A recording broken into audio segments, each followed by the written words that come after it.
നാളെ അവൻ ആ വീട്ടിൽ നിന്ന് ഇറങ്ങിയിരിക്കും. പ്രതിഭ അവന്റെ ഭാര്യയാണെങ്കിൽ അവൾ അവനെ ഇറക്കിയിരിക്കും. ഇല്ലെങ്കിൽ ബാക്കി ഞാൻ നോക്കിക്കോളാം. അനു ഈ നാട്ടിലുള്ളിടത്തോളം കാലം നമ്മൾ ഈ തലവേദന അനുഭവിക്കേണ്ടി വരുമെന്നേ. എങ്ങനെയെങ്കിലും അവളെ ഇവിടുന്ന് ഓടിക്കാൻ എന്തോ ഒരു വഴിയെന്നാണ് ഞാൻ ആലോചിക്കുന്നേ.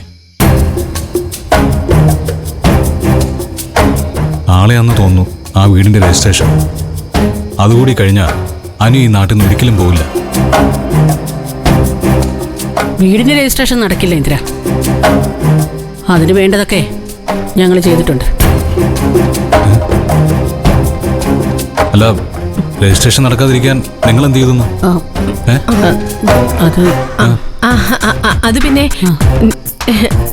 ആന്റി ഞാനും വലിയൊരു വഴിപാട് നേർന്നിട്ടുണ്ട് ഇന്ദ്ര. ഇന്ന് രാവിലെ ഞങ്ങൾ അമ്പലത്തിൽ പോയത് ആ വഴിപാട് നടത്താനായിരുന്നു, അല്ലേ ആന്റി? അതെ ഇന്ദ്ര. നാളെ പുലർച്ചെ ഞങ്ങള് വീണ്ടും വേറെ അമ്പലത്തിൽ പോകുന്നുണ്ട്. കാര്യസിദ്ധിക്ക് പേര് കേട്ട ആ അമ്പലത്തിൽ കൂടി വഴിപാട് നടത്തിയ ഉറപ്പായും അനുപമയുടെ വീടിന്റെ രജിസ്ട്രേഷൻ നടക്കില്ല ഇന്ദ്ര.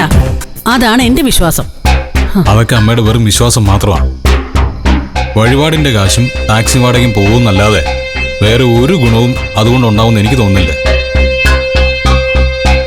അനുവിന്റെ അച്ഛന്റെ കയ്യില് ആ വീട് വാങ്ങാനുള്ള പണമുണ്ട്. ബാക്കി കാര്യങ്ങളൊക്കെ ചെയ്തു കൊടുക്കാൻ അവർക്കൊപ്പം ഇവിടെ ആളുകളുമുണ്ട്. പിന്നെ എങ്ങനെ രജിസ്ട്രേഷൻ മുടങ്ങും? അല്ല, എല്ലാത്തിനും ഒരു കാരണം വേണ്ടേ?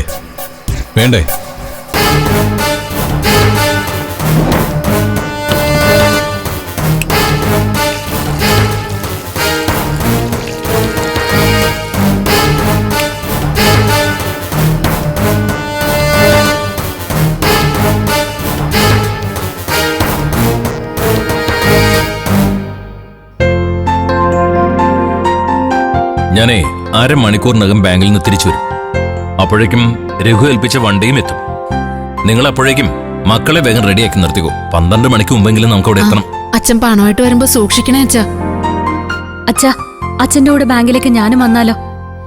20 ലക്ഷം രൂപ ക്യാഷായി അച്ഛൻ ഒറ്റയ്ക്ക് കൊണ്ടുവരണ്ടേ? അതിനെന്താ, ബാഗ് ഉണ്ടല്ലോ മോളെ. അച്ഛൻ ഇതിലും വലിയ തുകയൊക്കെ ബാങ്കിൽ നിന്ന് എടുത്തോണ്ട് വന്നിട്ടുണ്ട് മോളെ.